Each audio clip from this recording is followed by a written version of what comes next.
RL Location Automobile. Pour toutes vos locations de voitures et utilitaires en Guadeloupe, faites appel à RL Location Automobile.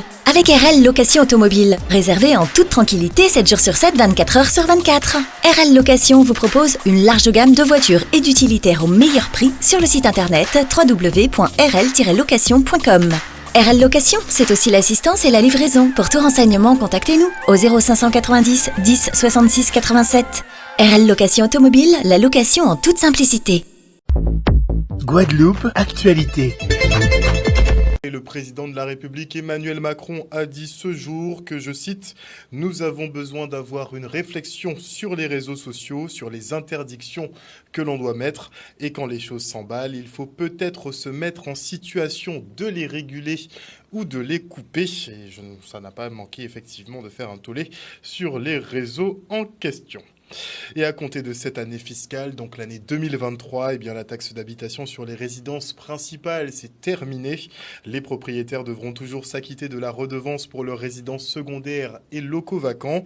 Il faut donc bien rédiger votre déclaration d'occupation pour bénéficier des exonérations. Et pour éviter les erreurs, le Trésor public vous informe et accorde même un délai supplémentaire. On fait le point avec Jean-Yves Le Gall, directeur régional des finances publiques de Guadeloupe, au micro de Charlie Dagonia.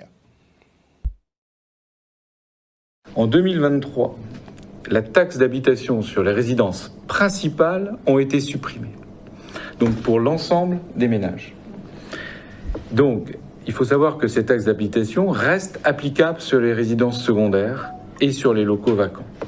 Donc l'administration a besoin de savoir, de connaître les locaux qui seront exonérés.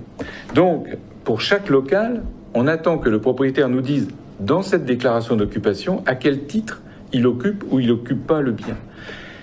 Il nous indique, et c'est très important, que c'est sa résidence principale, il sera exonéré de taxes d'habitation. Si c'est sa résidence secondaire, il sera taxé au titre d'une résidence secondaire. Si le propriétaire loue son bien, cas fréquent, il nous indique que ce bien est loué, il nous indique le nom de son locataire et lui et le locataire seront exonérés de taxes d'habitation. Donc c'est vraiment très important. C'est la seule fois que cette obligation déclarative s'appliquera. Ensuite, on sera dans des mises à jour. Le bien que je louais, je l'occupe, etc. ou inversement. Donc voilà pourquoi on a mis en place cette nouvelle obligation de déclaration d'occupation. Alors, on a accordé un délai d'1 mois supplémentaire.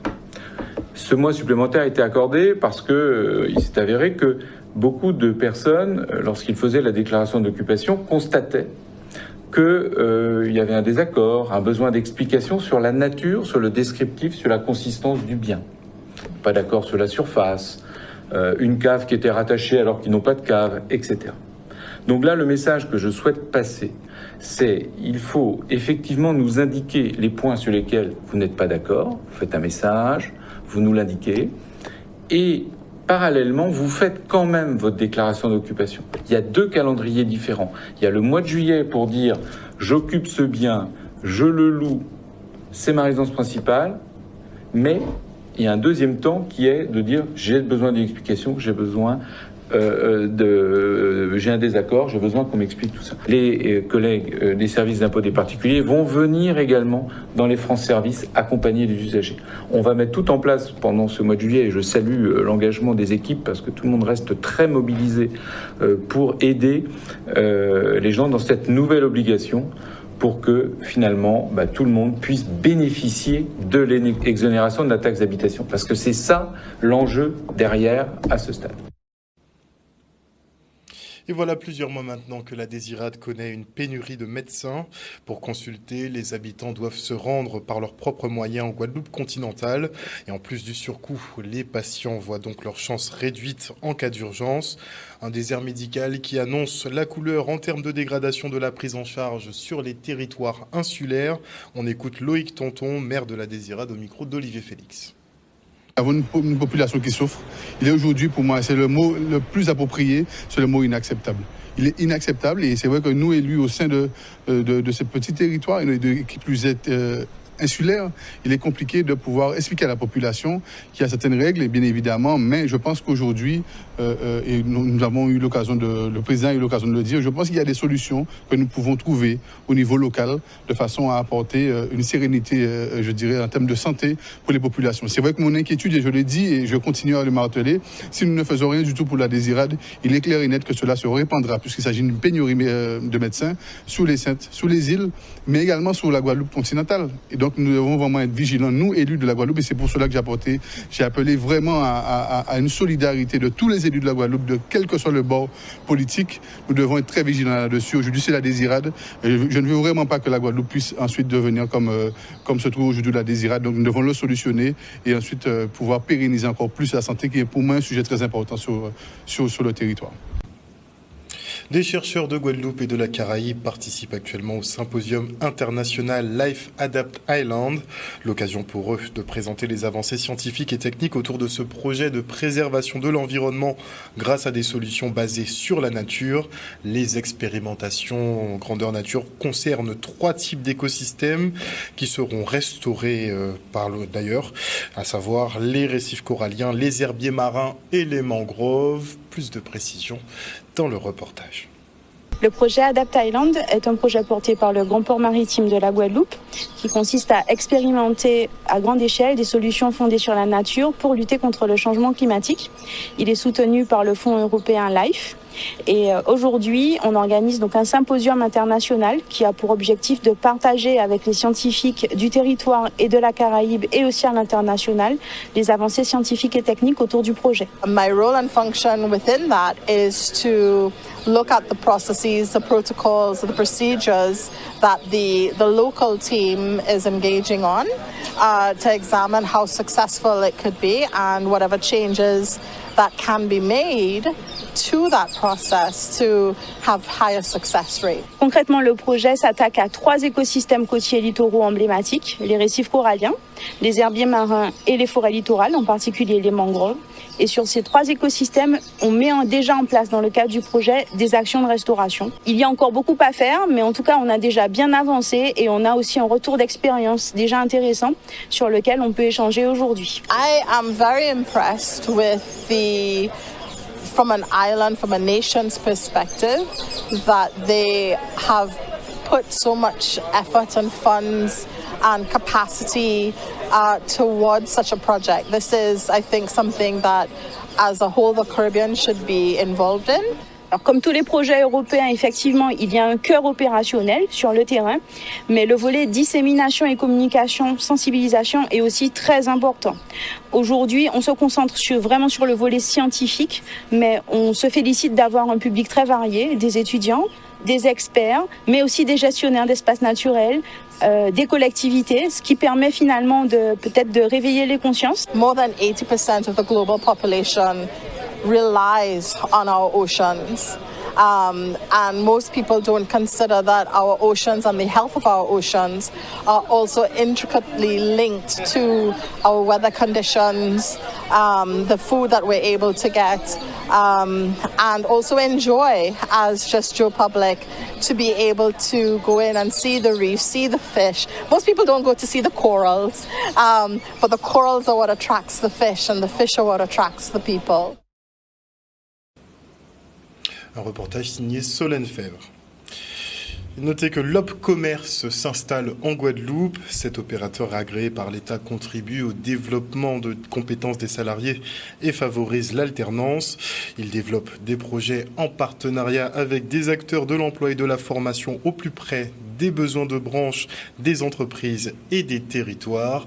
Le reportage d'Enzo Viviès.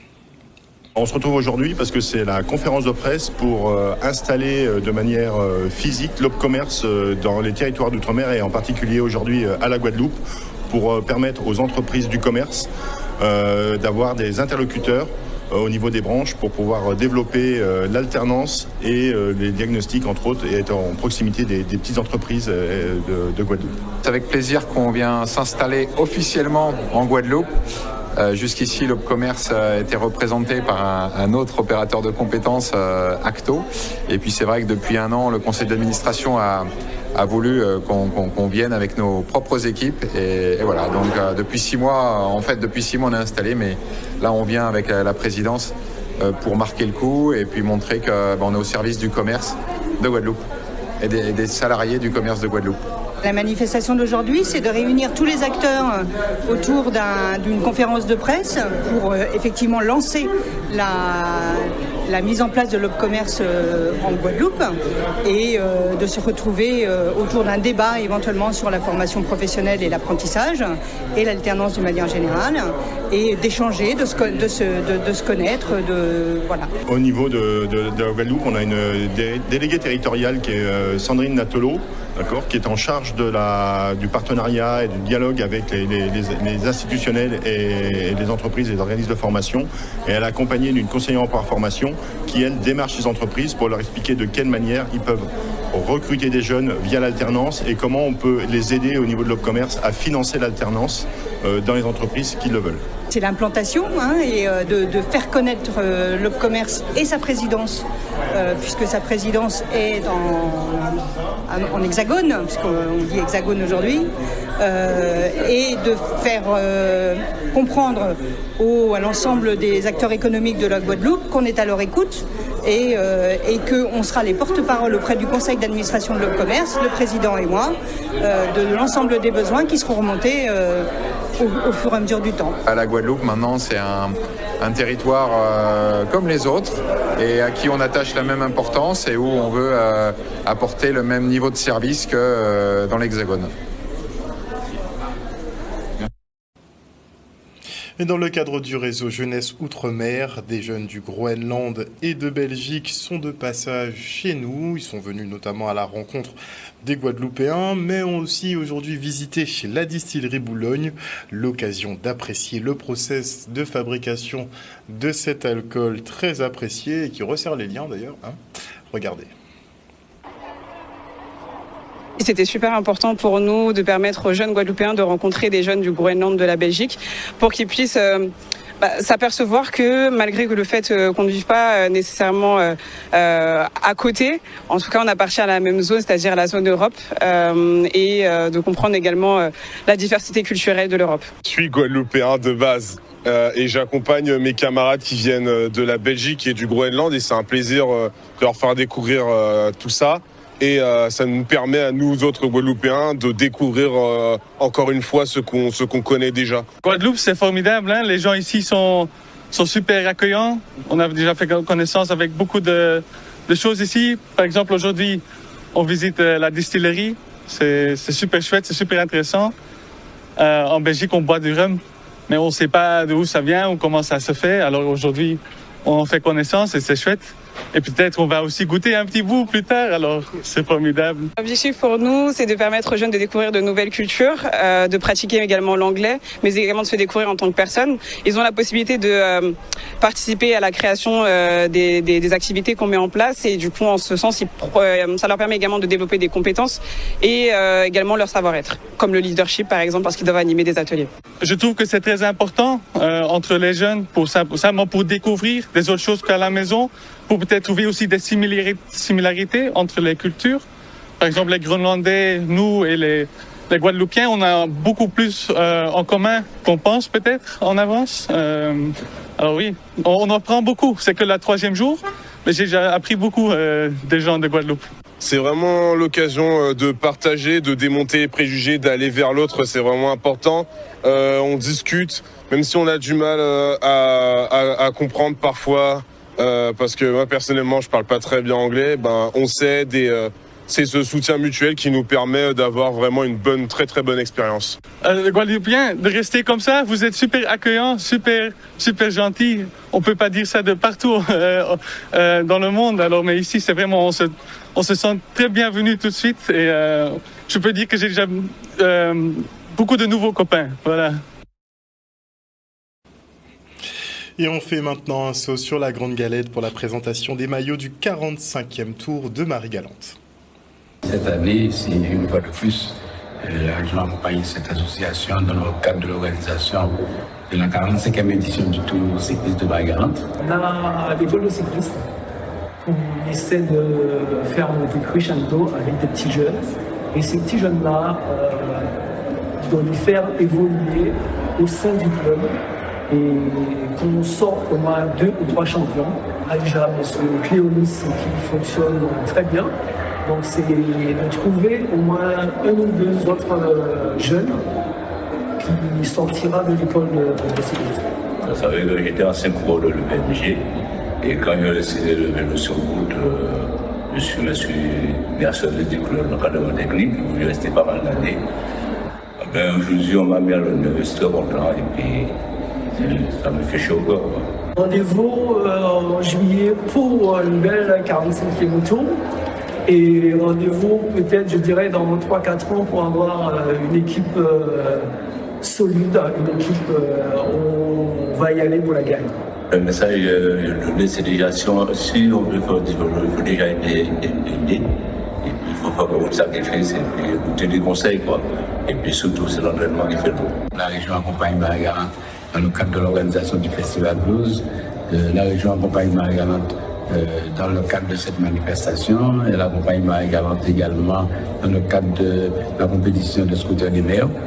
Et nous sommes en train de travailler avec le président de la ZAC dans le but de faire revenir sur Marie-Galante le rallye automobile qui existait sur cette île.